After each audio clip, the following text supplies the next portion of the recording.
नमः श्रीवर्धमानाय निर्धूतकलिलात्मने सालोकानां त्रिलोकानां यद्विद्यादर्पणायते।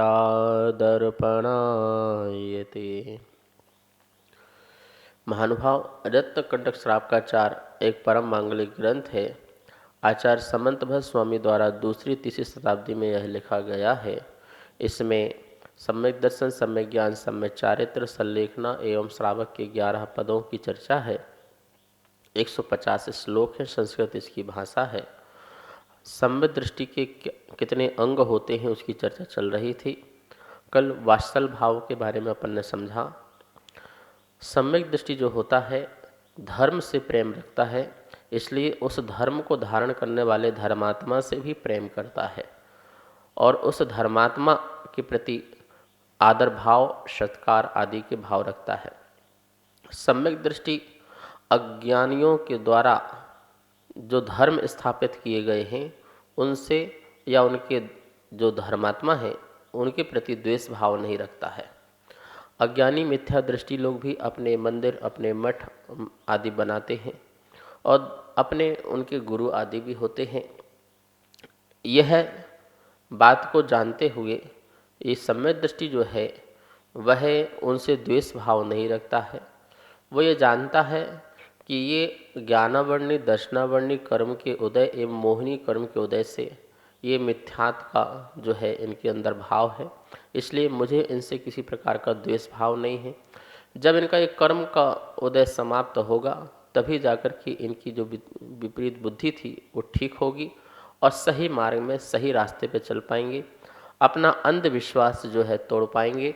इसलिए मुझे उनसे किसी प्रकार का द्वेष भाव नहीं है, ऐसा भाव रखता है।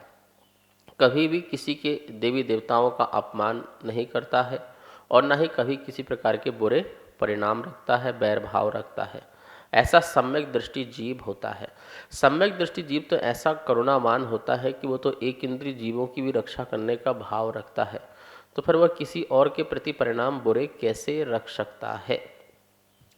यहाँ वात्सल्य अंग में ये बात बहुत महत्वपूर्ण कही गई थी कि अपने जो भी साधर्मी जन हैं उनके प्रति निस्वार्थ प्रीति, प्रेम भाव रखना, छल कपट मायाचारी रहित होकर के यथा योग्य उनकी विनय भक्ति आदि करना, ये वात्सल्य अंग है।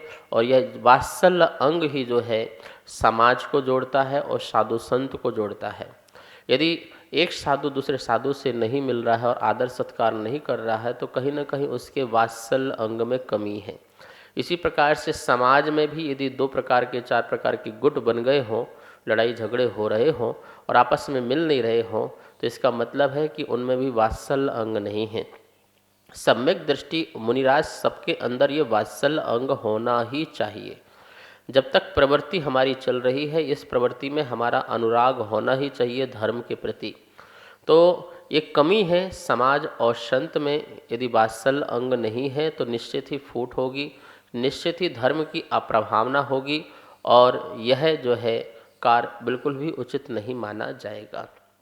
वात्सल्य अंग सिखाता है यथा योग विनय भक्ति करें, निस्वार्थ समाज की सेवा और संत की सेवा करें, फिर देखना धर्म की वृद्धि भी होगी और धर्म का विकास भी होगा और मन में शांति और सुख भी मिलेगा हमें।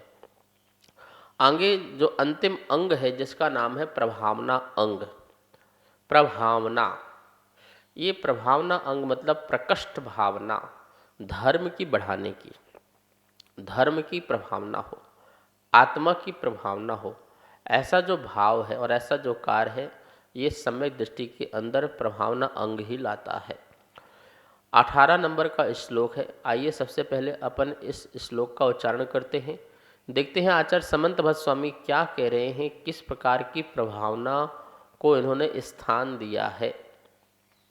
क्या बाह्य आडंबर को प्रभावना माना गया है या आंतरिक विशुद्धि का नाम प्रभावना है या फिर बाह्य की प्रभावना भी प्रभावना मानी जाती है।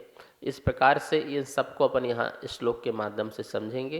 पहले उच्चारण करते हैं 18 नंबर का श्लोक।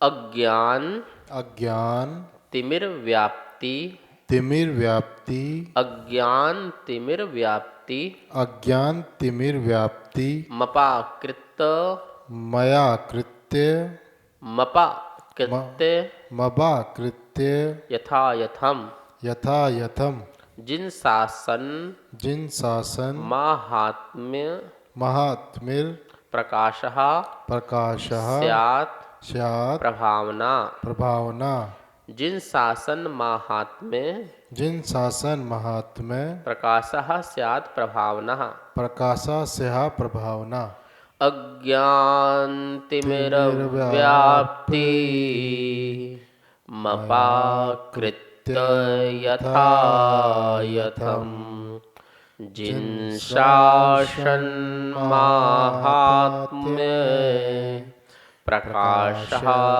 स्यात् प्रभावना। एक एक शब्द का यहाँ पर अर्थ देखिए।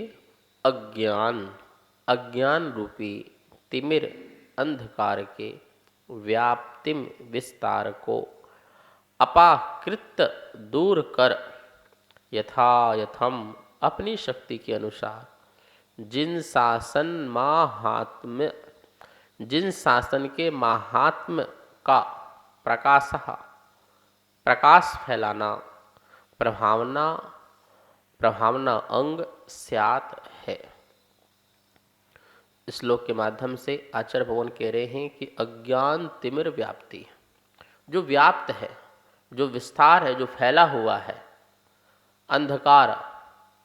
कौन सा अंधकार? अज्ञान रूपी अंधकार। तिमिर, तिमिर मतलब होता है अंधकार। अज्ञान रूपी जो तिमिर है, अंधकार है, वो अनादि काल से आत्मा में संस्कार उसके पड़े हुए हैं, व्याप्त है हमारी आत्मा में। ज्ञानावरणी कर्म के तीव्र उदय से, मिथ्यात्व कर्म के तीव्र उदय से वह अंधकार, जिसके कारण जीव दुखी होता है, परेशान होता है, संसार में भटकता है, चारों गतियों में जन्म मरण करता रहता है, 84 लाख योनियों को धारण करता है। इसका एक मूल कारण यह है अज्ञान। प्रभावना वही है कि जो अज्ञान को दूर करे। अज्ञानता बनी रही और बाह्य हम प्रभावना करते रहे तो आचार्य कह रहे हैं वो प्रभावना प्रभावना नहीं है। प्रभावना असली है व्यक्ति के अंदर से जो मिथ्यात्पना है उसको निकालना। जो वस्तु स्वरूप की विचार धारणा गलत बैठ रखी है उसको दूर करने का नाम प्रभावना है। लिखा है ना, अपाकृत। अपाकृत मतलब दूर करके। व्याप्तिम अपाकृत, संधि निकलेगी अपाकृत, दूर करके। यथा यथम, अपनी शक्ति के अनुसार, अपनी शक्ति के अनुसार ही करना है, शक्ति से ज़्यादा भी नहीं करना है। ऐसा नहीं कि सामने वाला अपना ज्ञान मिथ्या छोड़ नहीं रहा, हमने बहुत सारे उपाय किए, बहुत सारा प्रयास किया, अब वो नहीं मान रहा, तब भी हम जो है उसके पीछे लगे ही हुए हों। ऐसा ना हो कि वो आपका अपकार कर दे, आप पर उपसर्ग कर दे, आपकी साधना को नष्ट कर दे। नहीं, यथा योग्यम, अपनी शक्ति के अनुसार जितनी आपकी शक्ति है और जितना आप कर सकते हैं कल्याण दूसरे का, उद्धार दूसरे का, उतना करें। यही जिन शासन की, जिन धर्म की प्रभावना है। तो यथा योग्य, यथा शक्ति के अनुसार जिन शासन का महात्व प्रकट करना। जिन शासन का महात्व क्या है, जिन शासन क्या इसकी उपयोगिता है, इससे क्या हमारे जीवन में उपलब्धि प्रकट हो सकती है, किससे हमारा क्या बन सकता है, क्या जीवन सुधर सकता है, ऐसे महात्म को प्रकट करना। प्रकाशः, प्रकाश क्या करता है? अंधकार को दूर करता है। ऐसे ही अज्ञान के अंधकार को दूर करके जिन शासन के प्रकाश को फैला करके लोगों की बुद्धि को ठीक करना, मन को ठीक करना, आत्मा को ठीक करना, ये प्रभावना अंग है। स्यात् प्रभावना, ये प्रभावना कहलाती है। हम सभी लोग प्रभावना को समझते हैं कि बहुत सारा धन खर्च कर देना, बहुत सारे जो है धन का व्यय कर देना, ये प्रभावना है।